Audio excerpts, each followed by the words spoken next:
Assalamu alaikum warahmatullahi wabarakatuh. This is Wisdom International School's digital classroom for mathematics. I welcome you all to 8th standard. Today we are going to learn algebraic expression. So first we'll look at the definition of algebraic expression. An algebraic expression is a mathematical expression that consists of variables, numbers and operations.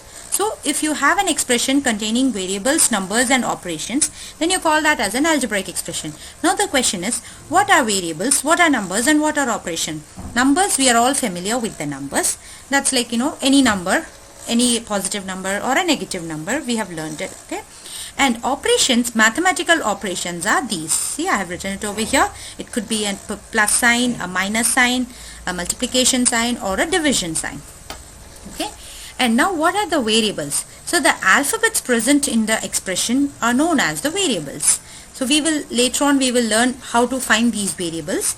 Now first we will just understand this, that an expression which consists of a number, operation and mathematical operation and a variable is called as an algebraic expression. Now if you look at this example, 7 minus y, here 7 is the number, minus sign is the mathematical operation and y is the variable. Similarly, in the second example, you can see that 3x square is your, in this 3x square, 3 is the number, x square is the variable and minus sign is the operation, 4 is the number again and y is the variable. So similarly, you have it over here and here also.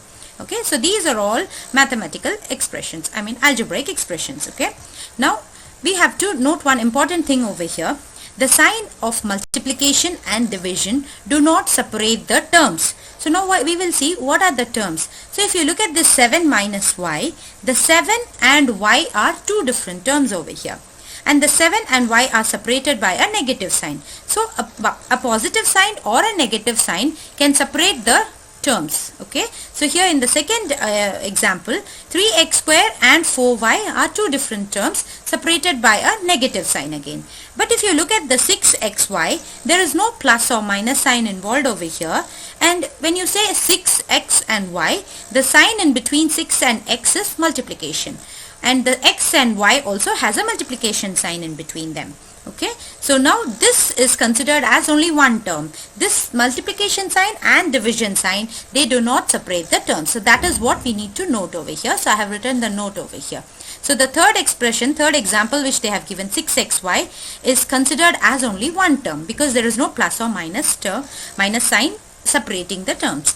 And even the fourth term, if you see, fourth example, 4x square over y is also considered as one single term because there is no plus or minus sign involved in this, okay. Now if you look at this example, 3x square minus 4y, this has two terms. So 3x square is one single term and 4y is another single term, okay. So we have two terms over here. So now we will look at polynomials, okay. So now if you look at the definition of polynomial, it says an algebraic expression. So we already know what an algebraic expression is. So now the definition says an algebraic expression in which each term contains only the variable or variables with non-negative integral exponents is called a polynomial. So a polynomial could be the same algebraic expression, but it should not have a negative power. Exponent means power, okay. It should not have a negative power. It can have any number of variables, but it should not have a negative power, okay. Now if you look at this, so based on this polynomial, we can actually categorize into three different things. So here we will just learn the three different kinds of polynomials over here. One is monomial. The monomial, mono stands for one single term, okay. So monomial is a polynomial that contains only one term. Like in this example, 8x is just one term, because I said no, that you're not supposed to call this as two terms because 8 and x are there. Since there is no separation between them, addition or positive or a negative sign should be present to separate the terms. So here there is only multiplication term involved. So 8x is considered as one single term. So this is a example of a monomial. Here 3xy, though there are three different numbers over here, we will call this as just one term because the separation is not present over here also. So 3xy is a monomial, and 5 is just a constant, just a number, and this is also a monomial. Now if you look at 7 over 3, this is also a monomial. Okay, so monomial is a polynomial that contains only one term. So now coming to the second kind of a polynomial, which is binomial. Binomial, bi means two, so binomial is a polynomial that contains two terms. So now if you look at this 17 plus y, 17 is one term, y is another term. So there are two terms involved over here. So this is a case of a binomial. Now xy plus 3, x and y together, because they are having just multiplication sign in between, xy is considered as one term and 3 is the another term. So this is again a case of a binomial. Now this 3x square minus 5xy is also a binomial, because 3x square is one term and 5xy is another term. Okay. Now coming to the third type of polynomial, which is called as trinomial. So tri goes for 3. So a polynomial containing 3 terms is called as trinomial. So now if you look at the first example over here, 4 plus x plus y. So there are 3 terms separated by positive sign, right? So 4 is one term, x is another term, y is the third term. So there are 3 terms. So this is a case of a trinomial. Now looking at the second example, ax square is one term, bx is the second term, and c is the third term. So this is also an example of a trinomial. Okay. Now we have to note one small thing over here, that is x over y plus 2.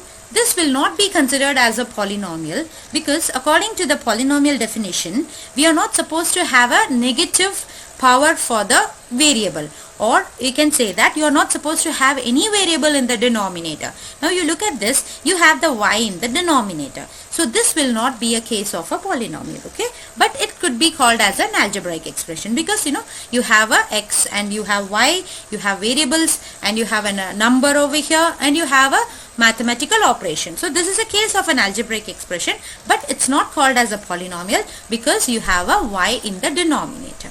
Okay. Now we will look at the examples.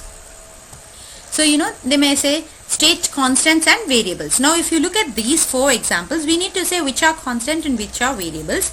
Now you look at 3 and x. Here x is available, so this is a case of a variable. Okay. Now here you have 4. So 4 is just a single number, so it's just a number which will be called as a constant. Because why do we call it as a constant? 4 has a fixed value. It's 4, it can't change, right? But if you look at the 3x, 3 is the only fixed number over here, but x is, we don't know what x is exactly. So that is why we called as it is a variable. It varies. Okay. So this 3x is a case of a variable. 4 is a constant. Now if you look at this, you have a xy involved over here. So this is again is a case of a variable. 16 is a constant. Okay. Now coming to example 2, it says state monomial, binomials and trinomials. So now I've just given one example of each. So the 5xy is, there is no separation between them using the addition or a subtraction sign. So this 5xy is a case of a monomial. So you write a monomial over here. Here what happens, the plus sign has separated 2 different terms. 4x is one term, 3y is the second term. So this is a binomial.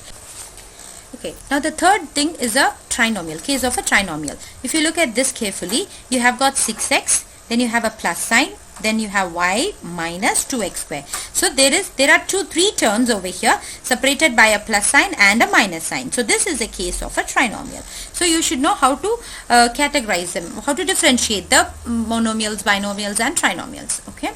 So now based on these things, you have this exercise 2.1 in your textbook. So you can take this as a homework. There are only 2 questions. So try to finish all those 2 questions. It's very simple. Hope you people understand this. So inshallah we'll meet in the next session. We'll learn more about algebraic expression inshallah.